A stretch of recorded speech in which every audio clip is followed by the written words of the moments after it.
Majority Leader. Mr. Speaker, I move that we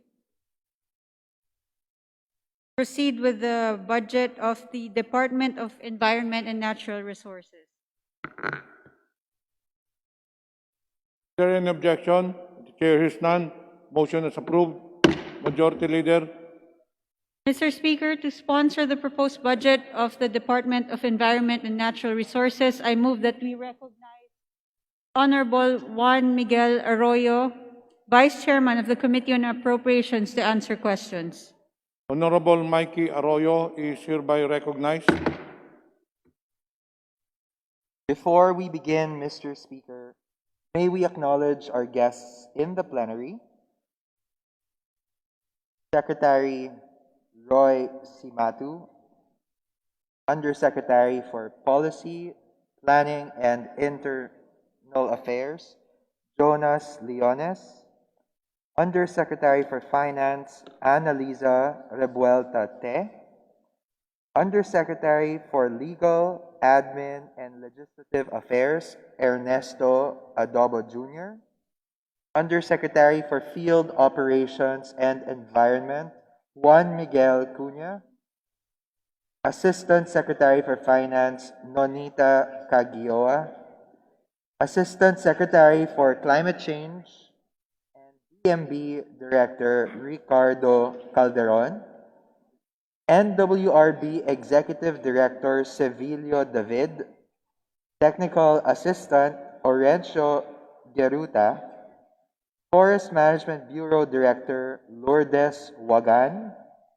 Land Management Bureau Director Emeline Talabis, Mines and Geosciences Bureau Wilfredo Moncano, Environmental Management Bureau Director William Cunado,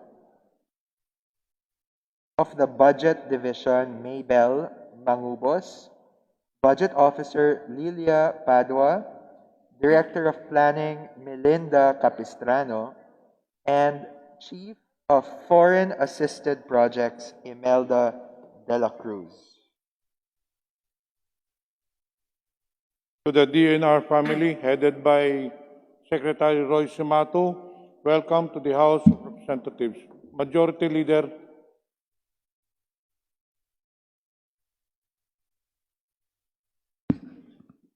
Mr. Speaker, I move to recognize the Honorable Lawrence Fortun from the 1st District of Agusan del Norte for his interpellation. Honorable Lawrence Fortun is recognized. Please be reminded of our 30-minute rule.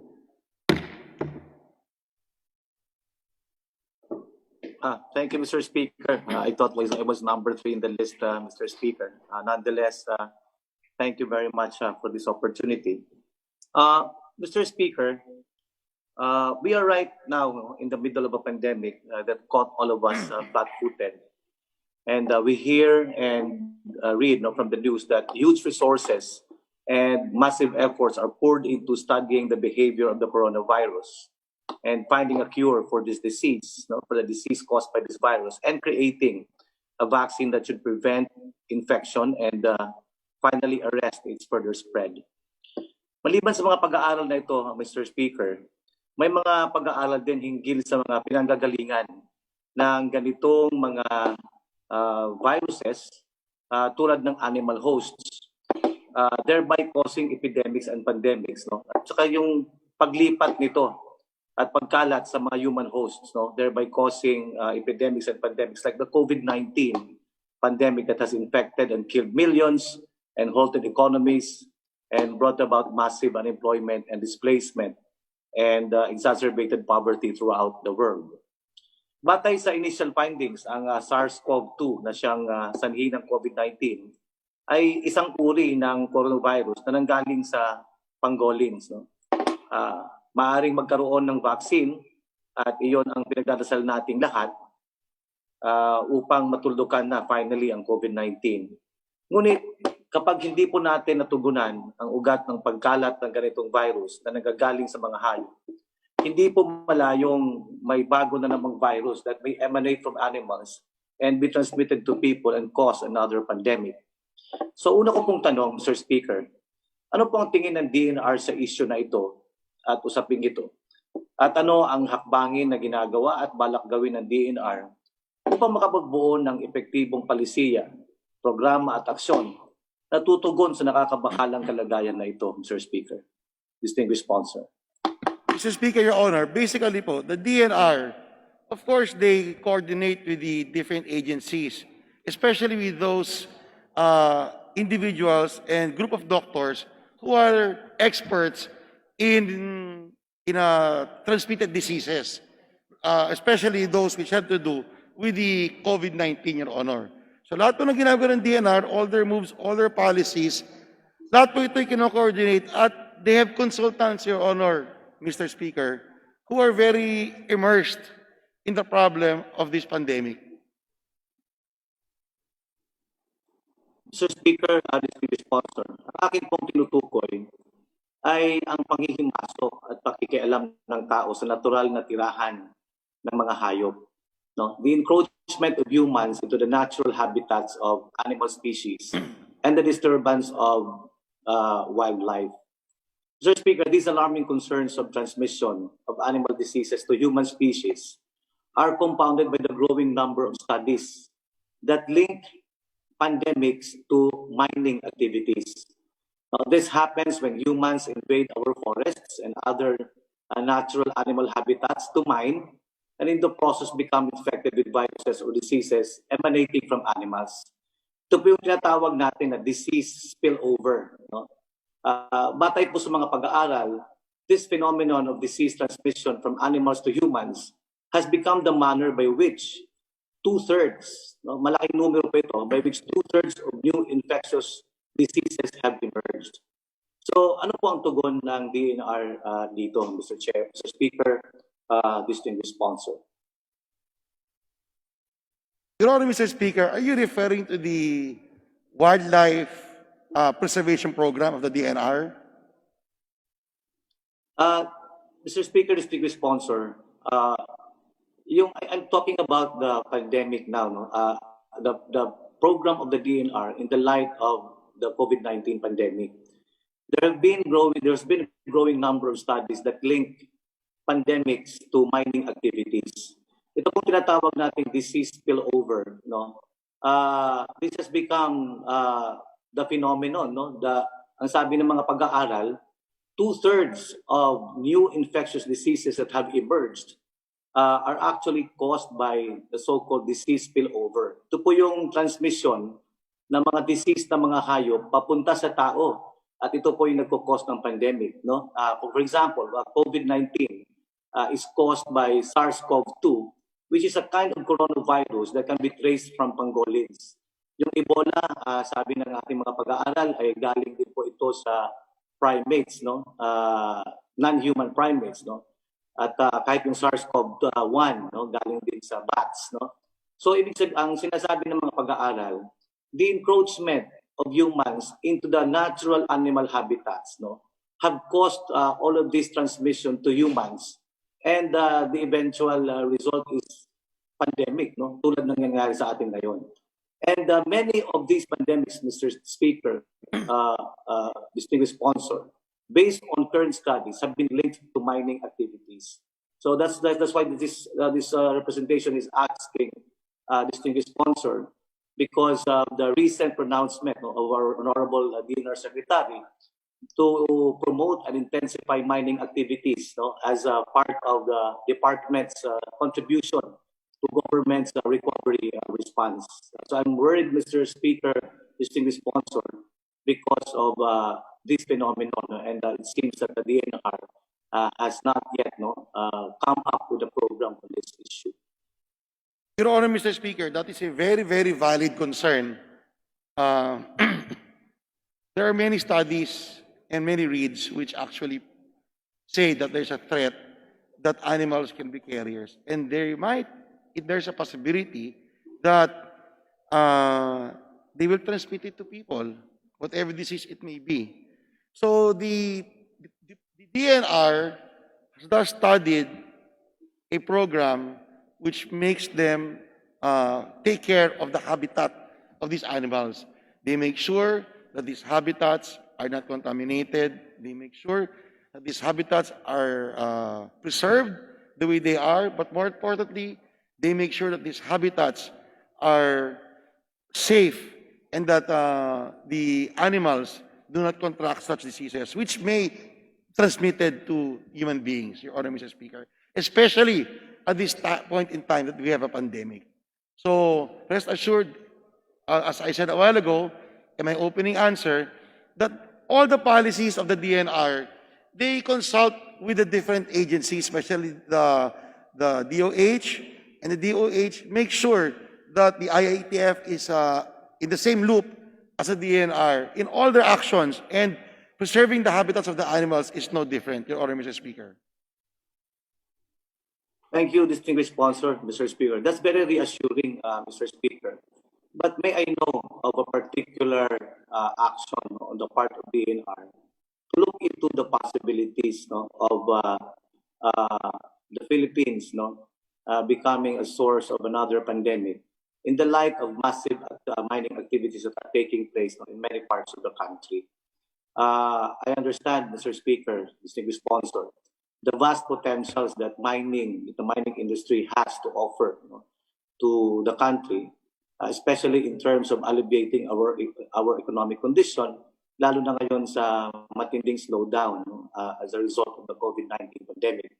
But we should also not forget the fact, Mr. Speaker, distinguished sponsor, that our country is also a biodiversity hotspot and among the most vulnerable to natural disasters. And with many of our mining areas, our mineral resources situated in ecologically critical and hazard-prone areas, and many of which are natural habitats of animals, mining them will always have significant and oftentimes irreversible consequences to our environment and our communities.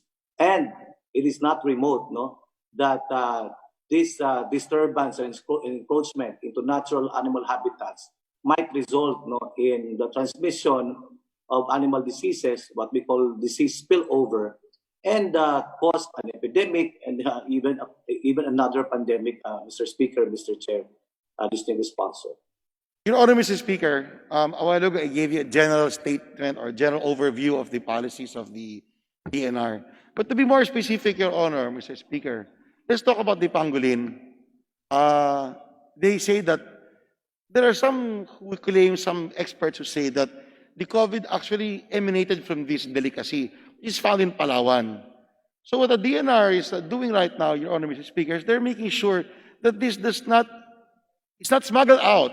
The enforcement is heavily guarded, and it is tutukan po yan ng ating mga DNR, ng ating mga enforcement agencies to make sure that this specific so-called delicacy found in Palawan is not smuggled out of the specific habitat, Your Honor, Mr. Speaker. That is but a specific instance of my general statement, Your Honor, Mr. Speaker. Thank you, distinguished sponsor. Thank you, Mr. Speaker. But the pangolin is just one example, Mr. Speaker. And recent initial studies show that COVID-19 or the coronavirus causing COVID-19 might have come from pangolins. But what we're concerned about, Mr. Speaker, distinguished sponsor, is the unabated encroachment of human activities into critical environment areas, especially natural habitats of animals. It would appear, Mr. Speaker, distinguished sponsor, that our current mining policies, based on the government, based on our Philippine Mining Act of 1995, which is quite an old law already, and have not factored in recent developments in the mining industry, not only in the country but in other parts of the world. Hindi po napasok yung mga ibang mga kailangang mga stringent measures. And we know of a lot of accounts of mining activities taking place in hazard-prone areas and natural animal habitats. Kaya gusto po natin malaman, ano po ba ang policy ng ating kagawaran hinggil dito? Hindi po natin sinasabing itigil ang pagmimina. kinikilala natin yung vast potentials ng pagmimina. Ngunit sa kabilang banda, gusto nating igiit na sa pagpupursige no, na magbenepisyo tayo sa pagmimina, kailangan tingnan din natin yung maaring consequences nito sa ating environment na in most cases irreversible.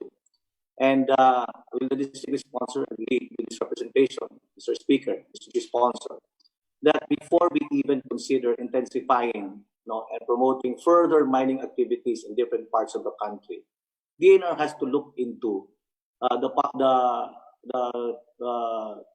the urgency of reforms that should be introduced sa ating kasalukuyang mining policies, Mr. Speaker, Mr. Sponsor. Of course, Your Honor, Mr. Speaker, reforms are always welcome. That's why we are a collegial body. We can always suggest reforms to the DNR.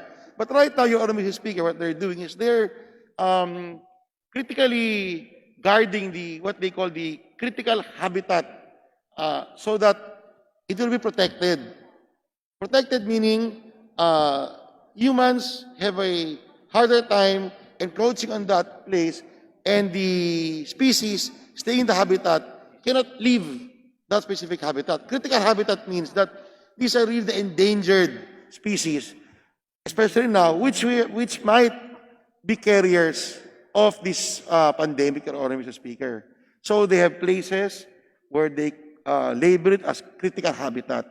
These are very tightly guarded places, Your Honor, Mr. Speaker. That is just not a general, not too specific, but it can be a mixture of both general statements, Your Honor, Mr. Speaker.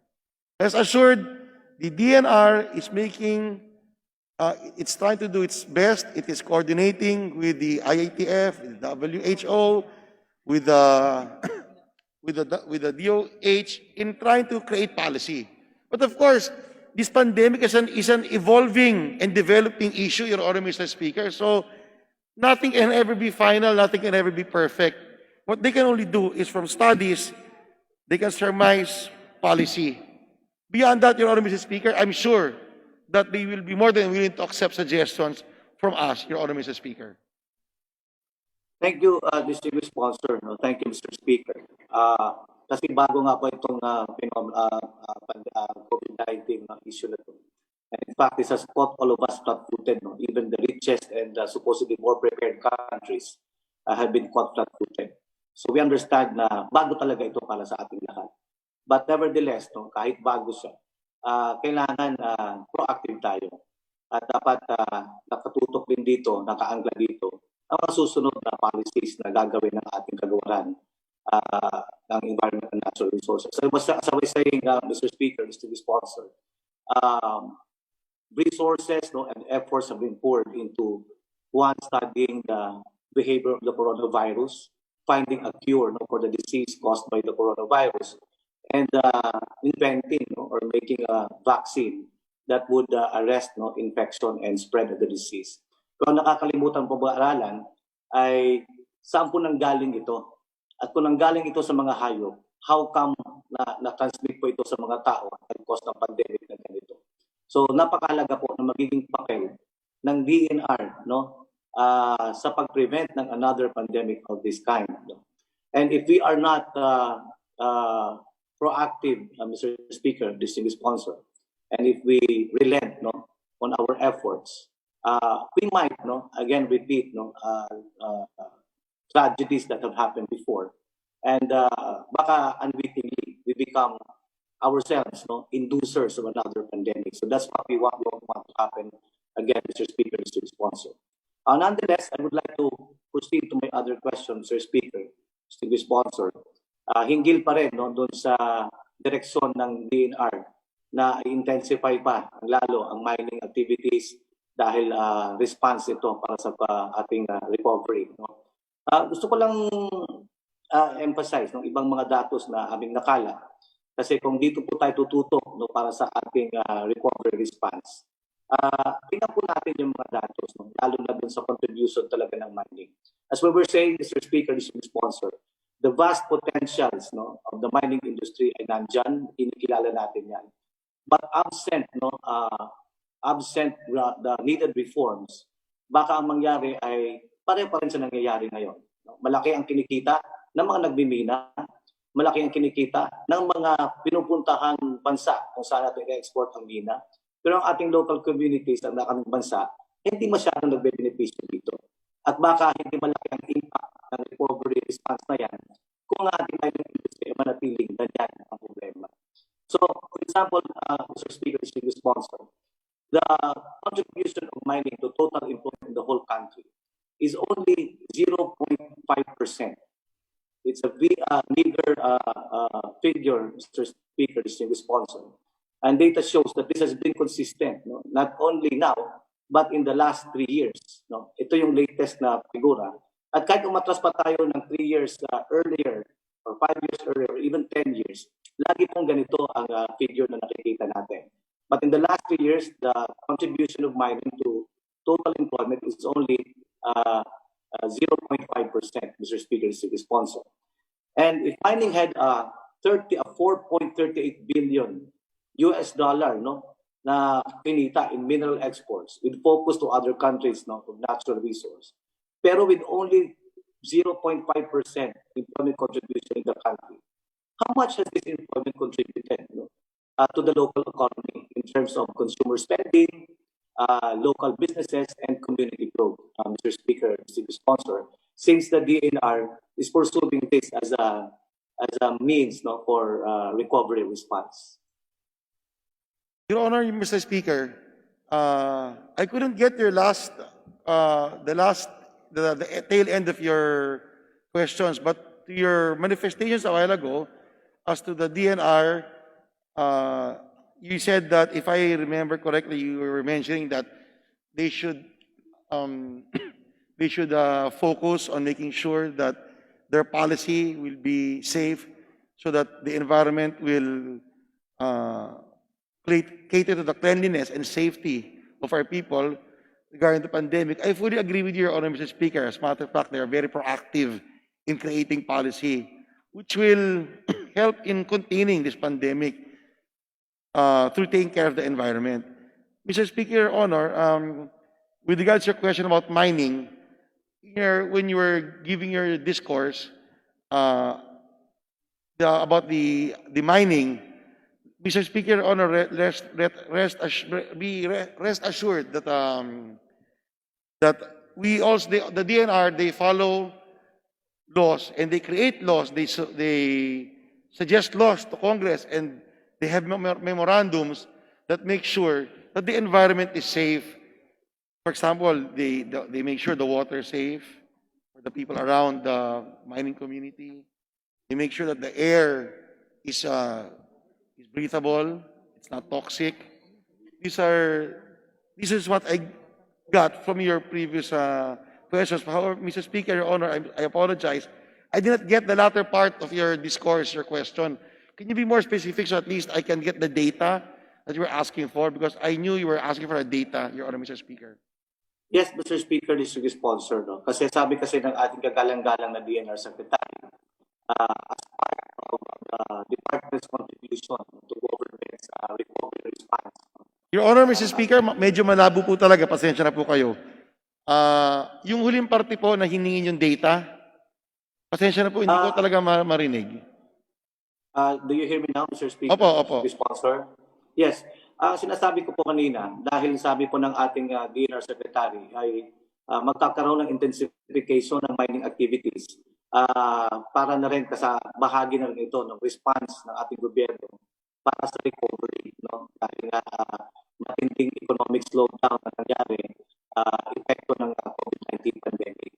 Ang tinatanong ko po, kung ito po ang direksyon natin, kailangan po siguro ayusin natin, reformahin natin ang ating mga batas, dahil sa ngayon, lumalabas na bagamat malaki ang kinikita ng mga namumuhunan dito, maliit po ang contribution niya sa revenues ng ating bansa at very negligible ang kanyang contribution din sa local communities. No?